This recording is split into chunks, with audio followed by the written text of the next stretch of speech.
Assalamualaikum warahmatullahi wabarakatuh. Salam sejahtera bagi kita semua. Perkenalkan, nama saya Abimael Basiang dengan NIM 230501501021. Saya berasal dari Universitas Negeri Makassar, Fakultas Bahasa dan Sastra, Prodi Pendidikan Bahasa dan Sastra kelas B. Pada kali ini, saya akan menjelaskan mengenai perubahan fonemis. Langsung saja kita masuk pada bagian materi. Yang pertama adalah pengertian perubahan fonemis. Perubahan fonem atau fonemis adalah perubahan bunyi atau fonem pada sebuah kata agar kata menjadi terdengar dengan jelas atau untuk tujuan tertentu. Selanjutnya yaitu asimilasi fonemis. Asimilasi fonemis adalah perubahan bunyi dari satu fonem menjadi lebih mirip dengan fonem lain di sekitarnya. Contoh asimilasi fonemis adalah perubahan dari sarjana menjadi sarjana karena adanya bunyi J ganda di mana J merupakan alofom dari fonem J dan R merupakan alofom dari fonem R.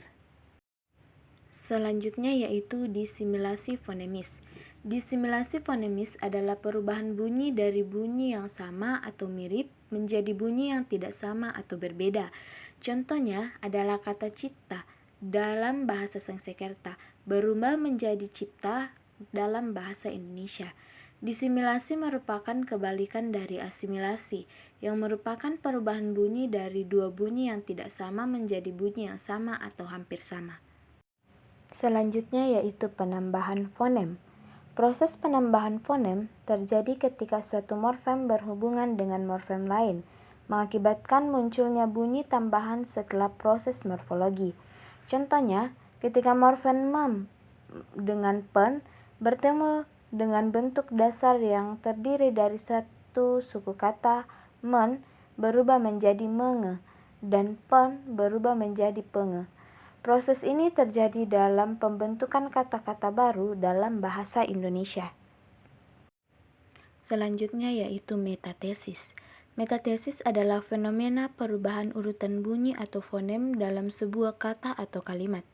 Contohnya, dalam bahasa Jawa, kata agama Islam seringkali dilafalkan sebagai salam karena terjadi metatesis pada bunyi G dan M. Metatesis dapat terjadi pada bunyi yang berdekatan atau tidak berdekatan dan dapat menyebabkan pertukaran suara tak berdekatan. Misalnya, dalam bahasa Latin kata parabola berubah menjadi palabra dalam bahasa Spanyol karena terjadi metatesis pada bunyi R dan L. Materi selanjutnya yaitu monoftongisasi. Monoftongisasi adalah proses perubahan dua bunyi vokal atau vokal rangkap atau diftong menjadi vokal tunggal atau monoftong. Contohnya adalah kata ramai yang diucapkan menjadi rame. Proses ini terjadi dalam bahasa Indonesia untuk memudahkan ucapan. Sebagai contoh, dalam ejaan yang disempurnakan kelima, monoftongisasi terjadi pada kata-kata baku yang mengandung monoftong sesuai dengan aturan ejaan yang baru. Salah satu contoh kata yang mengalami monoftongisasi adalah ramai yang diucapkan menjadi rame. Materi yang terakhir adalah diftongisasi. Diftongisasi adalah proses perubahan vokal tunggal menjadi vokal rangkap secara berurutan atau diftong. Contohnya adalah kata sentosa yang terkadang masih diucapkan sebagai sentausa. Dalam bahasa Indonesia, diftongisasi terjadi ketika vokal tunggal diikuti oleh vokal lain dalam satu suku kata, sehingga berbentuklah diftong. Demikianlah pemaparan materi yang dapat saya jelaskan mengenai perubahan fonemis.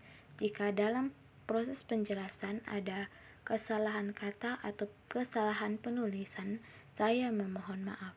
Sekian dan terima kasih. Assalamualaikum warahmatullahi wabarakatuh. Dan salam sejahtera bagi kita semua. Saya Abimael Basiang pamit undur diri. Sekian dan terima kasih.